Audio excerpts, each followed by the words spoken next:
하나님께서 오늘 우리들에게 주시는 말씀은 두 곳을 찾겠습니다. 신약과 구약인데요. 먼저 신약 요한복음 4장 23절부터 23절 읽겠습니다. 시작. 아버지께 참으로 예비하는 자들은 신령과 진리로 예비할 때가 오나니 곧 이때라. 아버지께서는 이렇게 자기에게 예배하는 자들을 찾으시느니라. 하나님은 영이시니 예배하는 신령과 진리로 예비하일지니라. 아멘. 거기 놔두시고 시편 112편 한 번 더 찾겠습니다. 자, 시편 112편 1절부터 3절까지 말씀입니다. 다 같이 한 목소리 읽겠습니다. 시작. 할렐루야. 여호와를 경외하며 그 계명을 크게 즐거워하는 자는 복이 있도다. 그 후손이 땅에서 강성하며 정직자의 후대가 복이 있으리로다. 3절 시작. 부요와 재물이 그 집에 있으며 그가 영원히 있으리로다. 아멘. 오늘 본 말씀을 중심해서 하나님께서 찾으시는 사람이라는 제목으로 말씀을 증거할 때 큰 은혜의 시간이 되시기를 축복합니다. 주님의 이름으로 환영합니다. 주님의 이름으로 사랑합니다. 주님의 이름으로 축복합니다. 우리 인사할까요? 영어로 한마디 할까요? 해피 뉴 이어. 자, 인사하겠습니다. 나를 보고 하지 뭐 옆 사람 보고 인사 좀 해보세요. 행복한 한 해가 되세요. 시작.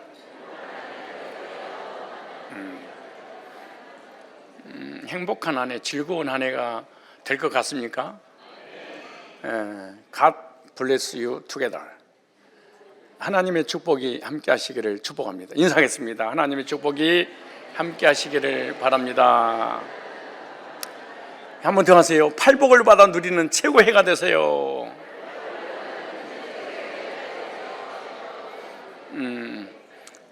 그렇게 예쁜 강아지도 예쁜 고양이도 새해가 돼서 사람 만나면은 이렇게 인사하지 않습니다. 사람만이 이렇게 만나면 인사를 하고, 새해가 되면은 사랑하는 부모님을 찾아뵙고 큰 절을 올리는 것은 짐승이 하지 못하는, 사람만이 할 수 있는 특권인 것입니다. 이와 같이 그리스도 안에서 구원받은 하나님의 백성들은 하나님께 나와서 예배 드리게 되는데, 그 예배 드리는 성도를 하나님의 사람이라, 여러분 예배 드리기 위해서 나오신 줄로 믿습니다. 예배는 짐승이 할 수 없는 하나님의 백성들, 즉 사람만 할 수 있는 것입니다. 근데 사람인데 왜 하나님께 예배를 드리지 않습니까? 그 이유는 짐승 수준이기 때문에 그렇습니다. 외적으로는 사람인데 속이 짐승이 들어가 있기 때문에 짐승들은 예배하지 않습니다. 사람만이 예배합니다. 여러분이 사람이라고 정상이라고 생각한다면 하나님께 예배하는 백성인 줄로 믿습니다. 하나님께서 인간을 창조하신 목적이 뭔 줄 아십니까? 예배를 받으시려고 창조했다고 시편 이사야서 43장 7절과 이사야서 43장 21절에 이렇게 말합니다. 이 백성은 나를 위하여 지었나니 나의 찬송을 부르게 하려 함이라. 그러니까 하나님께서 우리 인간을 창조하신 목적이 뭐냐? 예배를 받으시려고 창조했다. 그러므로 하나님의 창조물인 저와 여러분들은 하나님께 예배 드릴 수 있는 그런 존재가 된 줄로 믿습니다. 특별히 그리스도 안에서 택함 받은 사람들도 예배를 받으시려고 열방 가운데 택하셨다. 에베소서 1장 4절에 그렇게 말합니다. 하나님을 떠나 범죄하고 죄를 짓고 저주받고 지옥 가야 되는데 죄와 사망의 법에서 해방시켜서 우리를 구원해 주셔서 천국 주신 그 목적도 뭐냐? 예배를 받으시려고 우리를 구원했다. 그렇게 말합니다. 에베소서 1장 6절이라든가 에베소서 1장 12절에 보면 우리를 거듭나게 한 것은, 우리를 거듭난 하나님 백성들로 하여금 예배를 받으시려고 우리를 구원했다. 이렇게 말합니다. 그러므로 구원받은 사람들의 강력한 특징 중 하나가 뭐냐? 예배입니다. 구약이든 신약이든 두 가지 요소를 가지고 있을 때 하나님의 백성 이렇게 말합니다. 이 두 가지 중에 하나만 빠지면 하나님의 백성이 아닙니다. 교회를 다니는 종교인은 될 수 있어요. 그러나 하나님의 백성은 아니에요. 첫 번째 뭐냐? 하나님과 우리 인간의 언약을 맺어야 됩니다. 그 언약이 뭐냐? 예수님의 십자가의 구속을 통하여 죄산 받고 영생을 얻었다는 이 언약. 그래서 구약의 이스라엘 백성들을 언약의 백성이라 이렇게 말하는 거예요. 하나님께서 내게 주신 언약이 없으면 그냥 보통 사람이지 하나님의 자녀가 돼서 천국 갈 수는 없습니다. 그럼 하나님께서 주신 언약을 통하여 하나님의 자녀라는 것을 어떻게 알 수 있느냐? 예배를 통해서 알 수 있습니다. 그래서 예배는 하나님의 백성들만 드리는 것이죠. 이 두 가지 요소 중에 하나만 빠져버리면 이건 예배가 아니에요. 교회를 다니는데 하나님께서 주신 약속이 없어. 약속은 있는데 예배를 안 해. 그럼 구원파입니다. 구원에 관한 약속은 받았는데 예배를 드리지 않아. 이게 구원파 이단이라고 그러는 거예요. 구원의 언약은 없는데 예배는 잘 드려. 이걸 율법주의, 종교인이라 그렇게 말하는 거예요. 이 두 가지 요소 중에 하나만 잘못되면 이거는 하나님의 백성으로서의 하나님을 섬기는 것이 아닌 것이죠. 그래서 구원받은 하나님의 백성의 가장 중요한 것이 예배라고 한다면, 여러분들이 오늘 하나님을 섬기기 위해서 예배 드리러 왔다면 하나님의 백성이라는 증거인 줄로 믿습니다. 그래서 예배는 그냥 드리는 것이 아니라 예배의 정의가 있습니다. 첫째, 하나님께 예를 갖추어 경배한다. 예를 갖추어 어른신께 큰 절 올리는 거죠. 명절 때가 되면. 두 번째, 왕이신 하나님께 예물을 드리는 것이다. 세 번째, 예물 드리고 난 이후에 하나님이 내게 말씀하시는 거예요. 그래서 하나님을 경외하고 하나님 앞에 경외하는 필요로 예물을 드리고, 예물을 드릴 때 강단을 통하여 하나님께서 나를 향한 뜻을 말씀을 통해서 알려주시는 거예요. 그러므로 예배를 드릴 때는 반드시 하나님이 나에게 뭐라고 말씀하시는가, 말씀에 귀를 기울이고 말씀을 드려야지 말씀으로 해답을 얻게 되는 거예요. 그래서 하나님을 경외하는 자의 가장 중요한 행위가 예배인 것이다. 하나님께서 예배를 통해서 우리를 만나주시고, 예배를 통해서 복을 주시고, 예배를 통해서 하나님의 뜻을, 예배를 통해서 우리의 삶의 방향을 알려주시는 것이기 때문에 예배는 너무 중요하다. 그래서 오늘 본 두 절 말씀을 통하여 하나님이 찾으시는 사람이 어떤 사람이냐? 첫째, 하나님께서 찾으시는 사람이 있다고 요한복음 4장 23절로 24절에 지구 70억 인구 중에 하나님이 찾아다니는 사람이 있대. 하나님께서 찾으시는 그 첫 번째 사람이 누구냐? 하나님께 예배하는 자를 찾으신다. 전능하신 창조주 생사복의 주관자가 사람을 찾습니다 라고 하는 거예요. 어떤 사람을 찾냐? 오늘 요한복음 4장 23절 말씀을 보니까, 아버지께 참으로 예배하는 자들은 신령과 진리로 예배할 때가 오나니 곧 이때라. 아버지께서 이렇게 자기를 찾는 자, 자기에게 예배하는 자들을 찾으신다, 이렇게 말한 거예요. 이 사람은 예배의 대상에 따라서 신분이 바뀝니다. 우상에게 경배하면 우상 숭배자입니다. 전능하신 창조주 하나님께 경배하면 성도입니다. 하나님께 예배하는 자가 누구냐? 구약에서는 이스라엘 백성들이 하나님께 예배드렸습니다. 신약에는 복음으로 구원받은 성도가 예배를 드리는 것입니다. 하나님께 예배하는 자를 찾으신다. 예배는 하나님의 자녀라는 강력한 증거이다. 여러분, 하나님의 자녀로서 예배드리기 위해서 주의 전에 나온 줄로 믿습니다. 자, 그 다음에 또 누구를 찾으시냐? 하나님은 진리로 예배하는 자를 찾는다 그래. 그냥 예배자가 아니고 진리를 가지고 예배드리는 자. 예배 요소들이겠죠. 자, 보세요. 23절에 아버지께 참으로 예배하는 자들은 신령과 진정으로 예배할 때가 오나니. 여기서 신령과 진정으로 할 때, 진정이란 말이 진리라는 단어입니다. 우리가 번역을 진정으로 했기 때문에 얌전하고 거룩하고 조용하게 예배 드린다 라고 생각하는데, 그런 의미가 아닙니다. 시끄럽고 복잡하진 않더라도 진리를 가지고 예배 드리는 자를 하나님 찾으신대. 첫째, 뭐 하는 자? 예배 드리는 자. 그냥 예배를 드리는 것이 아니라, 그냥 교회 왔다 갔다 하는 것이 아니라 진리를 가지고 예배 드리는 자. 진리는 뭐냐? 예수 그리스도를 말하는 거예요. 진리는 뭐냐? 하나님의 말씀을 말하는 거예요. 그러니까 예수 그리스도의 이름으로 하나님 말씀을 붙잡고 하나님 앞에 예배 드린 자를 찾으신다, 이렇게 말하는 거예요. 그러므로 예수님의 이름으로 예배를 드리지 않고 하나님 말씀에 관심이 없는 그 예배는 하나님이 받지를 않으시는 거예요. 순서가 있죠, 오늘 본문에. 하나님은 사람을 찾습니다. 어떤 사람을 찾느냐? 예배자를 찾습니다. 어떤 예배를 드리는 자 찾냐? 진리를, 예수의 이름을 가지고 있는 자를 찾으신다, 이렇게 말하는 거예요. 구약에서는 짐승의 피로, 신약의 제사는 말씀 중심의 제사를 드리는 거예요. 그래서 형식과 의식만 있는 예배가 아닌 말씀 중심의 예배를 드린 자를 하나님은 찾으신다.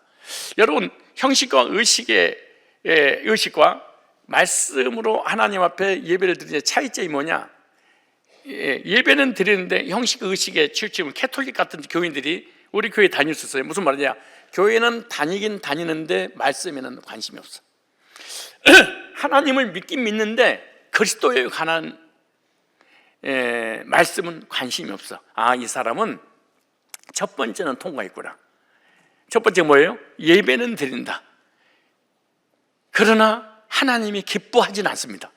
뭐가 빠져버린 거예요? 예수가 빠져버렸어. 뭐가 빠진 거예요? 하나님의 말씀이 빠져버리는, 이걸 형식과 의식이, 캐톨릭이라고 하는, 불교라고 하는, 타종교라고 하는 이런 종교에 불과하는 거예요. 그러므로 예배 가운데 반드시 예수 그리스도의 구속의 이름이 있어야 되고, 그 이름을 통해 우리가 주신 하나님의 말씀을 선포해야 되고, 그 말씀을 받을 줄 아는 그런 사람을 하나님은 구약이든 신약이든 찾으신다, 이렇게 말씀하는 거예요. 그리고 또 하나 있어요. 하나님은 영적 예배를 드리는 자를 찾으신다. 세 가지 요소예요. 오늘 예수님 직접 말씀하셨어요. 하나님은 영이시니 예배하는 자는 신령과 진리로 예배할 때가 오나니, 이렇게 예배하는 자를 찾으시는데, 예배자, 두 번째 진리를 가지고 예수 이름으로 예배 드리는 자, 세 번째 영적 예배를 드리는 자, 여기 나오죠. 하나님은 영이시니, 하나님 영이세요? 예배하는 자가 실영, 진정이란 말은 진리라고 제가 말씀드렸어요. 여기서 실영이란 말은 영적 예배, 이렇게 말하는 거예요. 그럼 영적 예배는 뭐냐? 도대체 영적 예배가, 목사님, 뭐예요? 요한복음 4장 24절 25절을 달달 내우고 다니는데 영적 예배가 뭔지 모르게, 구약에는 어떤 예배를 드렸냐? 하나님 앞에 양을 잡아서 짐승의 피로 하나님 앞에 예배를 드렸어. 그러니까 예배의 제물이 뭐냐? 짐승이었어요. 그런데 신약에서는 예수님의 이름으로 구원받은 성도들의 몸을 드리는 것을 영적 예배라. 그러니까 몸을 보인단 말은 하나님 앞에 예배 시간을 드린다, 이런 뜻이에요. 자, 찾아볼까요? 영적 예배가 뭔지. 로마서 12장 1절 한번 찾아봅시다. 자, 로마서 12장 1절을 보겠습니다. 자, 12장 1절. 자, 시작. 그러므로 형제들아, 내가 하나님의 모든 자비하심으로써 너희를 권하노니 너희 몸을, 네 몸을, 전라남도 장군 안양면에 우리 부모님이 살고 계시는데, 부모님이 아들아, 너 얼굴 좀 보자 라고 했더니, 엄마, 아빠, 내가 너무 사랑하고 존경합니다. 그러나 얼굴은 보여줄 수 없습니다. 그냥 용돈만 드리고 그리고 전화만 하고 이거 끝나는 것은, 이거는 효가 아니에요. 부모를 존경하고 사랑하는 게 아니에요. 직접 부모님은 뭘 원하냐? 몸을 원하는. 그러니까 아이가 엄마 사랑을 알지, 내 마음 알지. 그러니까 엄마 그래, 나 몰라 임마, 너 얼굴 보여줘, 이런 거예요. 하나님이 마찬가지예요. 우리는 하나님 앞에 시간과 내 몸을 드리지 않으면서 하나님을 난 믿습니다. 하나님 난 신뢰합니다. 하나님을 사랑합니다. 하나님 내가 사랑을 알죠? 하나님 받지 않습니다. 그래서 이렇게 말하는 거예요. 보세요. 12장 1절이 얼마나 중요한지. 그러므로 형제들아, 내가 하나님의 모든 자비하심을 너희를 권하는 너희 몸을 하나님이 기뻐하시는 거룩한 산 제사, 구약에는 양을 잡아서 제사를 드리는데 신약에는 네 몸 좀 보여줘, 그렇게 말해요. 네 몸 보여줘. 그 다음 보세요. 뭐라고 그럴까? 이는 너희 드릴 뭐라? 영적 예배니라. 이게 영의 예배다. 거듭난 영이 내 몸을 가지고 하나님 앞에 예배를 드릴 때, 이거 영적 예배. 그리고 예배에 3요소가 있어야 되겠네. 예배하는 자를 찾아, 두 번째, 진리가 있어야 돼. 세 번째, 내 몸이 있어야 돼. 내 몸은 없는데 진리만 있어. 이거는 방종주의가 되고 거짓교리에 빠진 거와 똑같은 거예요. 그래서 지금 우리가 살아가고 있는 이 시대에 기독교인들의 심각한 문제는 하나님 앞에 몸을 보일 생각을 하지 않습니다. 왜 몸을 보이지 않느냐? 바빠서, 시간이 없어서, 내가 할 일이 너무 많아서. 그럼 나는 하나님의 자녀입니다, 나는 구원받은 사람입니다, 이걸 성경에 구원파라 이렇게 말하는 거예요. 이게 방종주의가 되고 마는 거예요. 하나님께 예배 드릴 때 하나님은 우리 몸을 받기를 원하십니다. 몸이란 말은 시간을 내서 하나님의 전 나와 예배를 드리기를 원하시는 거예요. 여러분, 거룩한 주님의 날 여러분의 몸을 하나님 앞에 보이기 위해서 나온 줄로 믿습니다. 하나님은 예배하는 자를 찾으신다. 하나님은 그냥 예배가 아니라 예수님의 이름이 있는 그곳에, 하나님의 말씀이 선포되는 그곳에 하나님은 찾아오시고 그 사람을 찾습니다. 그리고 내 몸을 드리기를 원하십니다. 두 번째, 그렇다면 큰 두 번째입니다. 왜 하나님은 신령과 진리로 예배자를 찾으신 이유가 뭘까? 그것은 복 주시려고 찾는 거예요. 뭐 주시려고? 복 주시려고. 그럼 어떤 복을 받느냐? 첫째, 예배를 통해서 하나님 만나서 교제하고 하나님께 영향받는 복이에요. 이건 영향력 싸움입니다. 내가 좌파에 영향받으면 내가 좌파되고, 우파에 영향받으면 내가 우파가 되고, 정치인들한테 영향받으면 정치인이 되고, 노름꾼에게 영향받으면 노름꾼이 돼버리고, 술꾼에게 영향받으면 술꾼이 되고, 세상 사람에게 영향받으면 세상 사람이 되고 마는 거예요. 영향력 싸움이에요. 영향력 싸움에 이기느냐 지느냐가 얼마나 중요한지 몰라요. 그런데 우리가 하나님 앞에 나와서 예배를 드리게 되면 하나님께 영향을 받아요. 시편 112편 1절에 오늘 본문이 이렇게 말합니다. 할렐루야, 여호와를 경외하며 그 계명을 크게 즐거워하는 자는 복이 있도다. 예배를 통해서 하나님을 만나는 것입니다. 하나님 백성들이 하나님을 만나야 되는데, 구약 성도들에게 네 몸을 하나님 앞에 보이라 이렇게 말하죠. 근데 신약 성도에게는 마태복음 18장 20절 이렇게 말씀합니다. 두세 사람이 내 이름으로 모인 곳에 나도 그들 중에 함께 하리라 그렇죠. 그래서 구원받은 성도들 예배 드릴 때 그 한복판 중심에 예수 그리스도가 계시는 것입니다. 구약 성도들은 성막에서 제사를 통해서만 주님을 만났지만, 신약 성도는 진리의 말씀으로 예배 드릴 때 하나님께서 함께해 주신다 이렇게 말씀하세요. 그래서 예배를 통해서 하나님께서 죄인을 만나주세요. 예배를 통해서 죄인과 함께 하세요. 예배를 통해서 죄인에게 말씀하세요. 예배를 통해서 죄인을 받아주시는 거예요. 예배를 통해서 모든 죄를 용서해 주시고요, 예배를 드릴 때 하나님께서 우리 마음에 평강과 기쁨과 안식을 주시고 삶의 복을 주시고, 하나님이 나를 향한 뜻을 알게 되고, 예배를 통해서 앞으로 어떻게 살아가들까 삶의 방향을 설정해 주는 것이 바로 예배입니다. 예배를 통해서 내 몸도 받아주시고, 내가 드리는 헌신도 받아주시고, 재물도 하나님이 받아주시는 거예요. 그래서 예배는 하나님의 얼굴을 뵙는 거예요. 예배는 하나님과 교제 나누는 것입니다. 예배는 하나님과 연합하는 것입니다. 예배는 하나님께 영향을 받는 것입니다. 우리 인간은 하나님을 만나야 행복합니다. 하나님을 만나지 못한 사람은 불행한 삶을 살아가는 거예요. 우리 영혼이 영이신 창조주 하나님 아버지를 만날 때 마음의 평안과 기쁨과 안식을 얻게 되는 거예요. 그리고 우리의 영혼이 살찌고 건강하게 되는 거예요. 하나님 만나지 못하면 참된 행복도 안식도 없습니다. 아이는요, 부모와 함께 있을 때 정상적인 아이로 자랍니다. 부모가 없이 혼자 자란 아이는 비정상으로 자랍니다. 마찬가지로 하나님의 형상대로 지음받은 하나님 백성들이 하나님과 함께 있을 때 정상적인 삶을 삽니다. 하나님이 없는 사람은 비정상으로 살기 때문에 삶이 행복하지 못합니다. 불행합니다. 고통스럽습니다. 혼돈스럽습니다. 공허합니다. 흑암의 기품이 있습니다. 절대로 물질이나 명예나 권세나 세상 것을 다 가지고 있는데 절대로 불신자는 행복이 없습니다. 왜냐? 자기를 창조하신 하나님을 만나지 못하기 때문에 구하는 행복하지 못합니다. 많이 가졌어도, 많은 지식을 가지고 있어도 불행합니다. 아무것도 가진 거 없고 배운 거 없어도 부모와 함께 있는 아이는 정상적으로 잘 자라고 행복합니다.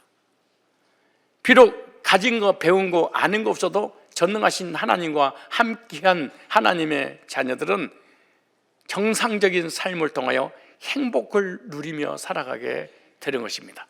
여러분, 하나님께서 예배 가운데 함께 하신 줄로 믿습니다.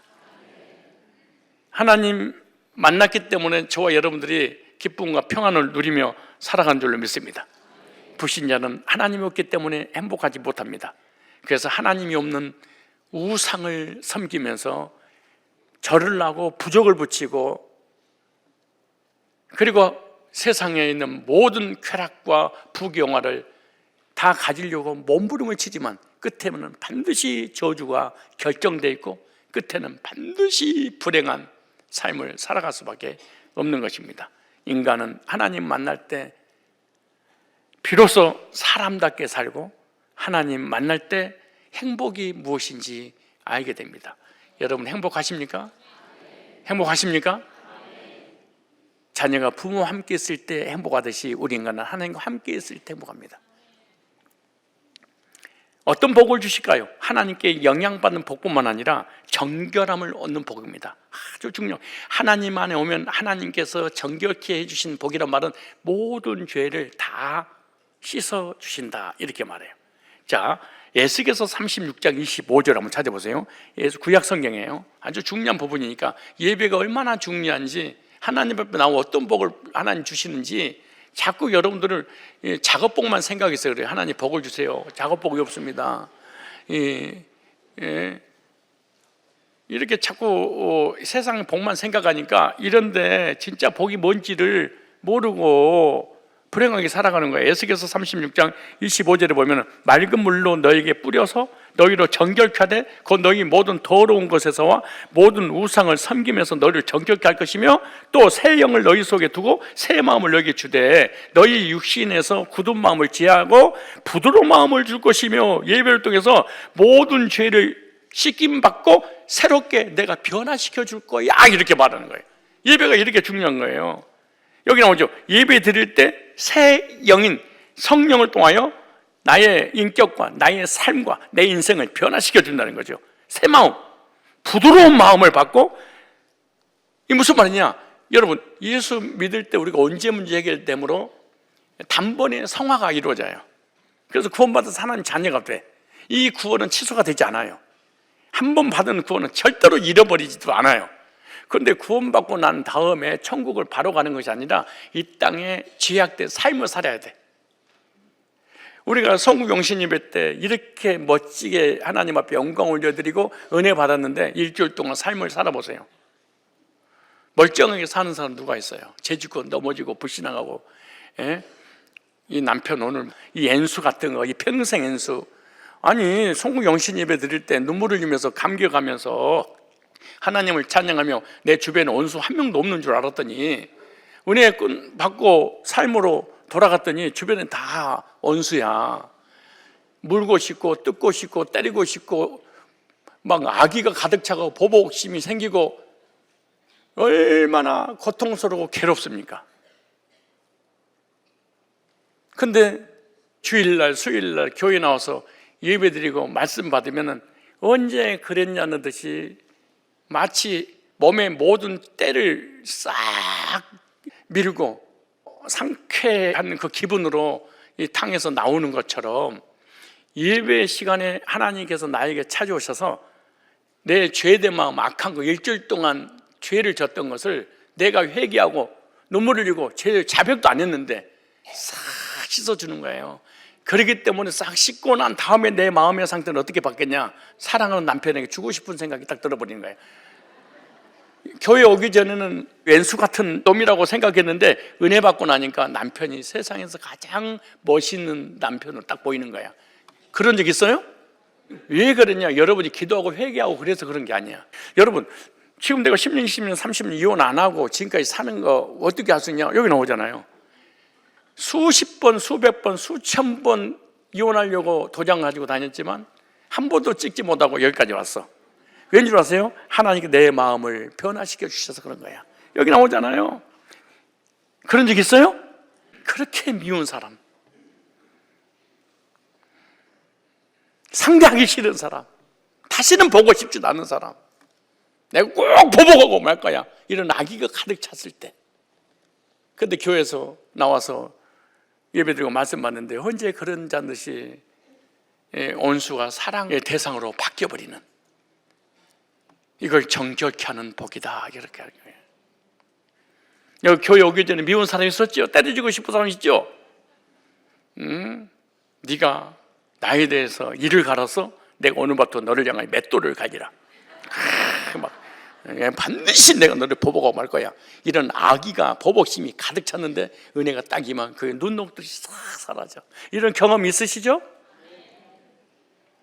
없으면 구원받은 사람이 아니지. 그렇게 마음이 바뀌었는데 또 삶에 가면은 그런 사람 또 만나서 또 눈이 튀어나오고 이가 갈리고 때려주고 싶고 그런 보복심이 또 생겨. 그런데 또 수요일날 나와서 말씀드리면 또 정결함을 얻어서 새로운 마음으로 변화시켜 주는 거예요. 그런데 한국 교회가 문제가 뭐냐? 회개하세요, 자백하세요, 하나님이 보고 계십니다. 낱낱이 알게 모르게 지은 죄, 하나님이 얘기 안 하면 찬바를 내리시며, 이런 교회가 바글바글거려. 그냥 많을 정도가 아니고 10개 중에 9개는 그래. 신천지에서 나온 형제 자매들이 상담하는데 그러더라고. 목사님, 신천지에 나왔습니다. 너무나 힘들고 너무 고통스러워서 빠져나와서 가까운 교회 갔더니 그 교회 목사님이 더 무서워요, 그래. 얼마나 강대상에서 두드러 패고 율법으로 내리치고 혼을 내는지. 그래서 이 자매가 그래, 나한테 간증을 하는데 그 예배 시간에 빨리 자버린대. 교회 안 다닐 수는 없고. 근데 성경에는 그렇게 말하지 않고요, 진정한 회개는 뭐냐? 하나님 앞에 나오면 하나님께서 은혜 주셔서 말씀으로 씻어. 여러분 잘 생각해봐요. 올 때는 너무 힘들고 지치고 괴롭고 고통스러운데 예배 끝나고 난 다음에 여러분 얼굴 좀 보세요. 어떻게 바뀌는가? 나는 비포, 애프터가 다 그놈입니다. 그럼 진짜 구원받아야 되고 정말 거듭나야 되고, 나는 변함없습니다. 이러면 심각한 병이에요, 이거. 근데 아무리 구원받은 사람도 죄에 노출되기 때문에 다시 죄인의 본연의 모습으로 돌아가. 근데 하나님 앞에 오면 하나님이 깨끗하게 다시 씻어주셔요. 그리고 하나님 뜻대로 살지 못했는데 하나님 앞에 나와서 예배드리고 말씀 받으면 하나님이 뜻대로 살고자 하는 마음을 하나님 주셔. 이거 다 수동태예요. 언제도 자범죄도 수동태로 주님께 씻어주시고 주님이 뜻대로 살려고 하는 그 마음도 수동태예요. 보세요. 에스겔서 36장 27절에 또 내 신을 너희 속에 두어 너희로 내 율례를 행하게 하리니 너희가 내 규례를 지켜 행할지니라. 행하게 내게 해줄 거야. 하나님이 뜻대로 살도록 내게 해줄 거야. 이렇게 말하게. 우리 인간에게 자유의지가 있는 것이 아니라 하나님 앞에 나와서 예배드리면 하나님 나를 죄를 씻어주시고 정결케 해주시고 새 마음을 주시고 하나님의 뜻이 무엇인지 깨닫게 하시고 뜻대로 살고자 하는 마음을 주신다, 이렇게 말해요. 예배드릴 때 말씀을 통하여 우리 생각과 마음을 변화시켜 주시는 하나님의 역사가 예배 가운데 임한 줄로 믿습니다. 따라서 합시다. 예배 드릴 때 속죄의 경험을 한다. 복음 듣고 구원받을 때만 속죄의 경험을 하는 것이 아니라 구원받고 난 후에 자범죄를 회개하지 않았는데 말씀을 듣는 순간에 뭔가 샤워하는 것처럼 시원한 느낌을 갖는 거야. 그렇기 때문에 우리가 살아가고 있는 거예요. 구약에는 양 잡아서 제사 드릴 때 속죄함 받았는데 신약에서는 예배 드리면서 말씀 받을 때 죄 문제가 해결되는 거예요. 여러분, 예배 드리고 나면은 뭔가 시원하죠? 기분 좋죠? 나는 예배 드릴 때나 안 드릴 때나 똑같은데요? 그럼 말씀이 안 온 거예요. 성령이 새 마음을 주는 게 아니에요. 그래서 예배를 드리면 신선한 마음을 느끼게 되죠. 구원받고 난 이후에도 우리는 이 세상에 살고 있기에 죄를 짓습니다. 그런데 예배를 통해서 속죄받고 세상에 더럽혀진 마음이 새 마음, 부드러운 마음으로 바꿔지는 정결함. 이상해요. 예배만 드리면 마음이 이렇게 바뀌어져. 내가 마음 바꿔야지 이런다고 바꾼 것이 아니라 그냥 바꿔져 있어. 여러분, 예수 안 믿는 불신자들 자기 아내가 워낙 성질이 막 덤비고 그러면은 강제로 차를 태워다가 성산교에다 집어넣어버리고 가버려. 자기는 그 참 신기해. 그 불신자들도 교회 가면 마음이 바뀌는 걸 아는가 봐. 그러니까 한두 명이 아니야. 그래, 자기 신랑은 안 다녀. 보이만 집어. 왜 그러세요? 내가 물어봤을 때 가정의 평화를 위해서 그래. 왜 가정의 평화에? 이상하게 교회 다니는 사람들은 아니 그렇게 평안해 보이고 문제 있어도 문제로 여기지 않고, 그래서 내 아내도 좀 그랬으면 좋겠다고. 그 말씀이 부드러운 마음으로 바뀌는 게 히브리서 10장 나옵니다. 히브리 10장에 한번 찾아봅시다. 히브리서 10장 22절에 시작. 우리가 마음의 뿌림을 받아 양심의 악을 깨닫고 몸을 맑은 물로 씻었으니 참 마음과 온전한 믿음으로 하나님께 나가자. 마음의 구약에는 짐승을 잡아서 그 피로 속죄제가 됐는데 신약에는 예배드릴 때 하나님 말씀이 찾아와서 우리를 정결케 한다 이렇게 말하죠. 그래서 예배드릴 때 속죄함을 받고 정결한 마음으로 우리 하나님께서 변화시켜 주실 줄 믿습니다. 우리가 우울증 안 걸리고 낙심하고 절망하지 않고 근심걱정 염려하다가 우리 인간이 폐인이 되지 않는 이유가, 이렇게 인격적으로 정신적으로 멀쩡한 이유가 뭔지 아세요? 하나님께서 나를 새롭게 변화시켜 주시는 거예요.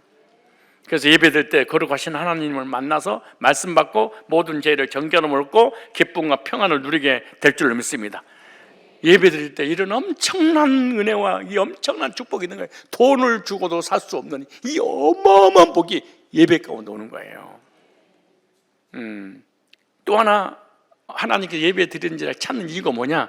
지향을 면하는 복입니다. 죄를 지면은 하나님의 지향 임하잖아요. 그런데 지향을 없애버리게 만드는 것이 바로 예배입니다. 자, 민수기에서 16장 41절로 51절 나옵니다. 이스라엘 백성들이 범죄할 때 연병으로 인해서 많은 사람들이 재앙으로 죽습니다. 그때 제사를 드리자 연병이 끝났다 이렇게 말합니다. 예배가 이렇게 중요한 거예요. 이스라엘 백성이 회개하고 눈물을 주고 죄를 잡고 해서 다시는 안 그러겠다고 그런 게 아니고, 제사장들이 하나님 앞에 백성들이 지은 죄를 대신해서 제사를 드리니까 하나님 그걸 받으시고 재앙이 끝났다 이렇게 말하죠. 자, 뭐라고 말씀하냐 그러면은 민수기 16장 41절 이튿날 이스라엘 자손 온 회중이 모세 아론 원망하여, 우리가 원망 불평할 때 얼마나 많아요. 가로되 너희 여호와의 백성을 죽였도다. 회중이 모여 모세의 아론을 칠 때 해막을 바라보니 구름이 해막을 덮었고 여호와의 영광이 나타나더라. 앞뒤 문맥을 보면 이 원망 불평으로 인해서 하나님의 재앙이 임하잖아요. 그래서 많은 사람 죽어가. 그런데 어떻게 16장 46절에 이에 모세가 아론에게 이르되 너는 향로를 치우고 단에 불을 그것에 담고 그 위에 향을 두어 가지고 급히 회중에로 가서 그들을 위하여 속죄하라. 여호와께서 진노하셨으므로 연병이 시작되니라. 근데 보세요, 아론이 모세의 명을 좇자 향로를 가지고 회중에로 달려간즉 백성 중에 연병이 시작되는지 이에 백성 중에 속죄하고 죽은 자와 산 자와 사이에 섰을 때 연병이 그치니라. 예배가 이렇게 중요한 거예요. 예배, 자 보세요, 죄를 지니까 하나님의 재앙이 임했어. 재앙이 임했는데 예배를 드렸어요. 예배를 드리니까 재앙이 끝났어. 재앙이 끝나니까 복을 주시는 거예요. 이게 순서예요. 그래서 제사 끝에는 반드시 복이 선포되는 거죠. 자, 레위기 9장 22절에 이렇게 말씀합니다. 레위기 9장 22절에 아론이 백성을 향하여 손을 들어 축복함으로 번제와 속죄제와 번제와 화목제를 피라고 내려오니라. 모세 아론이 해막에 들어갔다가 나와서 백성이 축복하며 여호와의 영광이 온 백성이 나타나며 불이 여호와 앞에서 나와 단 위에 번제물과 기름을 사른지라. 온 백성이 이를 보고 소리를 지르며 엎드렸더라. 그러니까 이스라엘 백성들의 복과 조주는 어디서 오냐? 언제나 예배와 관계가 있었다. 번제단에 불이 활활 타오르면 이스라엘 백성이 복임하고, 번제단에 불이 꺼져버리면, 예배의 불이 꺼져버리면은 저주가 재앙이 임했었습니다. 오늘 우리들도 우리 심령에, 또 우리의 몸에, 우리의 삶에 예배의 불이 꺼져버리면은 영적으로 방황하고 육신적인 삶에 어려움이 오고, 정말 막 정신적으로 시달리고, 이런 일이 얼마나 많이 일어나는지 몰라요. 왜 이런 일이 벌어지냐? 하나님 앞에 예배가 안 돼서 그런 거예요. 여러분, 예배 드릴 때 모든 재앙과 저주가 물러가고 복을 받게 될 줄 믿습니다. 그래서 예배 드리는 자의 그 복이 네 번째로 축복의 통로였다, 이렇게 말합니다. 무슨 통로? 축복의 통로. 우리가 하나님 앞에 한 거 아무것도 없는데 예배만 드렸어. 그런데 복을 받아. 시편 112편 1절로 3절로 본문에 볼까요? 어떤 복을 받는지. 하나님께 예배 드릴 때 어떤 복이 많은지 잘 보세요. 그러니까 무조건 교회만 다니지 말고, 무조건 예배 드리지 말고, 영적 개념의 진리에 대한 원리를 분명히 알고 다니셔야 돼. 이걸 전혀 그냥 교회만 다니는 거야. 예수가 누구예요? 몰라. 우리 며느리 아버지라고 그러던데, 우리 며느리가 자꾸 아버지 그런 거 보니까 주여 아버지, 그러니까 아무도 우리 며느리 아버지라고 하는 것 같은데, 나는 권사지만 잘 몰라. 그리스도가 뭔지도 난 모르고. 참 기가 막힐 일입니다.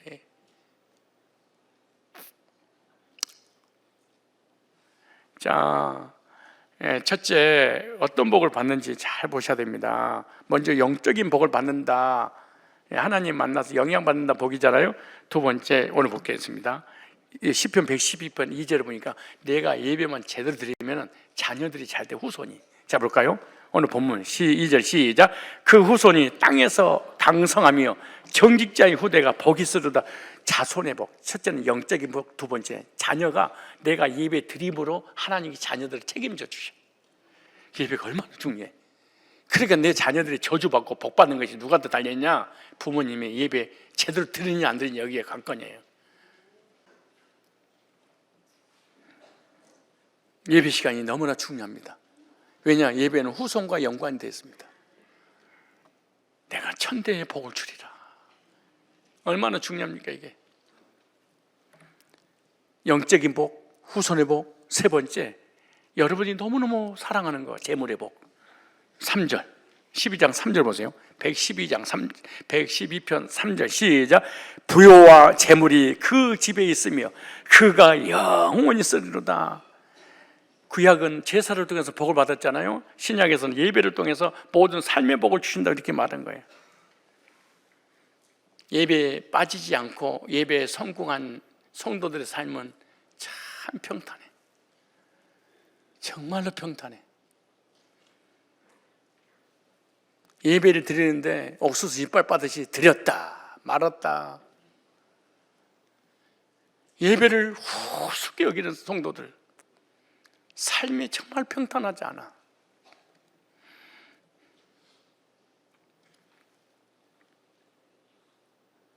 예배가 중요한 이유가 출애굽기 20장 24절 볼까요?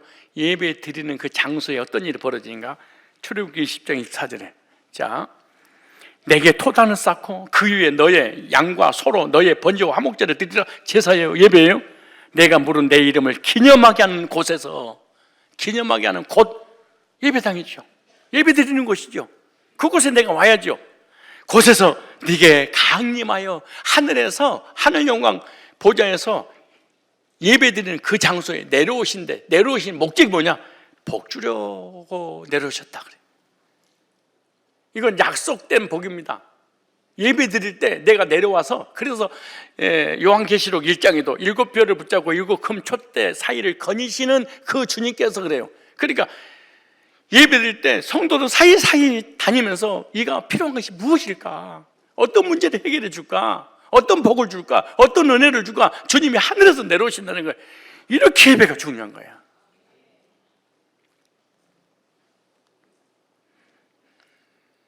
뿐만 아닙니다. 어떤 또 복을 주시냐? 하나님의 사랑과 사람에게 존귀함을 받게 될 것이다.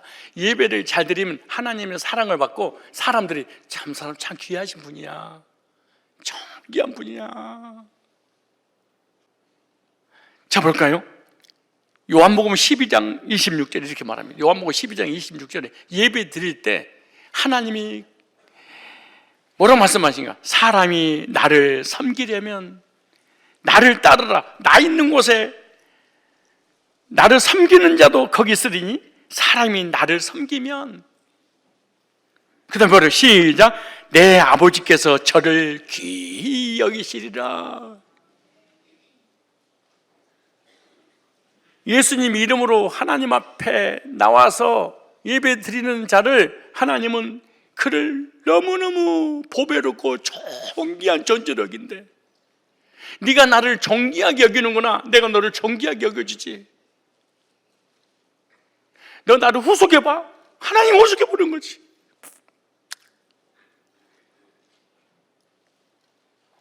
목사님, 왜 사람들이 나를 안 따라요? 나를 후속해봐요? 나를 무시해요? 나를 인정하고 칭찬하고 나를 대단한 존재라고 생각하고 나를 후속해보는 이유가 뭐예요? 그 이유가 알려줄게요. 로마서 14장 18절에 나와요. 그 반대로 왜 사람들이 나를 귀하게 여겨요? 그 이유가 하나님의 기뻐하심을 받고 사람에게 칭찬을 받는 그 내용이 14장, 로마 14장 18절 나오는데, 이로써 그리스도를 섬기는 자는 하나님께 기뻐하심을 받으며, 이게 하나님의 기쁨이래, 예배 드리는 자는. 그 다음에 사람에게도 칭찬을 받느니라. 왜 목사님 저를 후숙해 봐요? 왜 후숙해 보냐? 이빨이 없어. 다 빠져버리고. 무슨 말이에요? 예배 드리는 그 시간에 그 장소에서 보기가 힘들어. 여기 나오잖아요. 목사님의 사랑, 성도의 사랑, 칭찬과 존귀를 받는 게 뭐냐? 예배 드린 자야. 여러분, 하나님의 존귀함과 사람에게 칭찬 듣고 사랑받고 싶으세요? 딱 한 가지, 예배 드린 자. 여러분들께도 그럴 거예요. 예배 드린 자를 보면, 야, 저분 귀하다.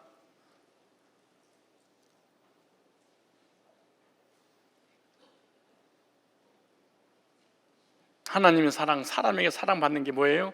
예배입니다. 하나님 나를 귀하게 여기지 않고 사람이 나를 귀하게 여기지 않아. 왜냐? 하나님을 귀하게 여기지 않아, 교인들이. 하나님 우습다는 거야. 그래, 예배도 우스운 거야. 마지막 네 번째, 큰 네 번째를 얘기하는 거예요. 형통하고 복받는 삶을 원한다면 예배의 우선순위의 삶을 살아야 됩니다. 무슨 삶? 우선순위. 평탄하고 형통하려면 예배에 충실하고 있는지 스스로 한번 살펴봐야 돼. 2024년도 나 형통하고 평탄한 삶을 살고 싶다. 그럼 내가 예배의 성공자가 되고 있는가? 예배를 소홀히 하는 것은요, 하나님을 소홀히 하는 거예요. 예배를 우습게 여기는 것은 하나님을 우습게 여기는 거예요. 예배를 귀중하게 여기는 것은 하나님을 귀중한 분이라고 생각해서 그러는 거예요. 하나님이 하찮다, 예배를 하찮게 생각해요. 여러분, 그 한국 기독 청년들 중심으로 설문조사를 했는데, 중학교, 고등학교 때 주일날 단 한 번도 예배를 빠진 적이 없습니다. 서울대 출신들이 90%가. 나라도 복을 주겠다. 나라도. 드리고 싶으면 드리고 말고 싶으면 말고 헌신하고 싶으면 헌신하고 안 하고 싶으면 안 하고. 이런데 어떻게 복이 임하게 생각해봐. 하나님, 내가 주일날 온전히 하나님을 섬기고 있지만 하나님 알다시피 제가 바쁘신 거 아시죠? 내가 주일날 사업 때문에 또 친구를 만나서 또 가족과 함께 여행을 가야 되니까 사람 만나는 것보다 더 귀하게 여기십시오. 하나님 섬기는 거, 예배 드리는 것을 내 인생의 나의 삶의 우선순위로 설정을 하십시오. 그럼 하나님께서 우선순위에 복을 주십니다. 저는 청년 때 신앙생활을 17살 때 시작해서 청년 때 본격적으로 했는데, 저는 토요일날 청년 예배 드리는데 회사에서 나오라고 그랬습니다. 저는 회사 그만뒀습니다. 여러분들 그만두라는 얘기가 아닙니다. 저는 새벽 예배, 수요 예배, 철야 예배, 청년 예배, 청년 때 빠져본 적이 없습니다. 그때 목사님이니까 그러죠. 저는 목사가 아니었어요. 그냥 일반인이었어요. 나중에 부름 받았지. 제가 거지 됐습니까? 망했습니까? 하나님이 너무너무 기뻐하신 거예요. 하나님께 예배드리고 하나님을 찬양하고 하나님께 영광을 돌리고 구원받은 성도들끼리 교제하면 하나님께서 반드시 복 주실 줄 믿습니다. 시편 112편 1절로 3절 읽고 마치겠습니다. 시편 112편 1절로 3절 다시 한번 읽겠습니다. 우리에게 주신 약속의 말씀입니다. 신년 벽도 첫 예배 하나님 앞에 드리면서 결단하셔야 됩니다. 2024년도 한 해 팔복을 받아 누리는 해가 될 텐데, 내가 시편 112편 1절로 3절의 복을 나뿐만 아니라 내 후손들 반드시 받아 누리도록 할 거야. 내가 절대로 예배에 성공하리라. 내가 예배 우선순위 내가 정하리라. 지금 내가 예배 제대로 안 드려도 잘 되는데요, 좀만 기다려봐. 절대 그럴 일은 없습니다. 절대로 불가능한 일입니다. 이거는 하나님이 돌아가셨으면 괜찮아. 근데 살아계신 이상 절대로 지금 잘 된다고 잘 되는 게 아니에요. 성이 나오잖아요. 무너짐이 심하니라. 다 이뤄놓고 무너져 버려요. 자 보세요. 할렐루야. 여호와를 경외하며 그 계명을 크게 즐거워하는 자는 복이도다. 하나님 앞에 나와 예배드리고 하나님 말씀 받는 것을 크게 기뻐하는 사람. 주일날 우울하지 마세요. 왕 앞에 나온 신하가 감격 속에 왕을 맞이해야지. 왕이 딱 불렀더니 뭐야? 왜 불렀어? 총살이야. 아니 그때는 총이 없었지. 칼살이야. 그런데 만왕의 왕신, 창조주, 전능하신 구원자 그분을 봤는데 기쁨과 감격 속에 하나님 말씀을 증거할 때 기쁨으로 받아야지. 그렇지 않겠어요? 자 2절에 자 보세요. 하나님 앞에 나와서 예배드리고 하나님 말씀으로 충만해지면 하나님 어떤 복을 주는 거야. 2절에 그 후손이, 우리가 드리는 건 예배밖에 없고 말씀밖에 없는데 그 후손이 땅에서 강성, 후손의 복입니다. 예배만 잘 드려도 우리 후손이 잘 돼. 자녀들, 후손들 사랑하세요? 자녀들이 잘 됐으면 좋겠어요? 그럼 어떻게 하면 좋아요? 공부하라 뭐해라 할 것도 없어. 잘 되게 돼 있어. 하나님 앞에 잘 보이면 우리 애들은 하나님 책임지셔. 결단하세요. 우선순위로. 예배 성공하지 않잖아요. 얘들 지멋대로 다 살아버리고요, 고등학교 졸업 청년만 되면 날라리가 되고 말아요. 잘 한번 생각해 보세요. 하나님 말씀을 이상하게 생각하지 말고 그 다음 보세요. 그럼 후손이 복을 못 받던데요? 그럼 3절이라도 받아. 3절 시작. 부요와 재물이 그 집에 있으며, 재물의 복이에요. 물질의 복이에요. 돈이야. 이거 너 근심걱정 없이 내가 돈 누가 주셔야 되는 거예요? 하나님이. 자녀 누가 잘 되게 해야 돼요? 하나님이. 그럼 우리가 뭐 하면 돼요? 예배만. 목사님 팔복을 선포하셨는데 첫 주에 팔복하지 않고 왜 예배를 드리는 거예요? 팔복을 예배를 드릴 때 오는 거지. 예배가 뭔지, 예배의 의미가 뭔지, 예배를 드린 자에게 어떤 복이 오는지, 예배를 어떤 식으로 드려야 할 것인지 개념을 알고 예배를 드려야지. 무조건 앉았다 일어섰다 찬송하고 선거대하고 기도하고 그런 거 되겠어요? 그럼 날라리 신자가 되고 마는 거, 이단한테 뺏기고 마는 것이죠.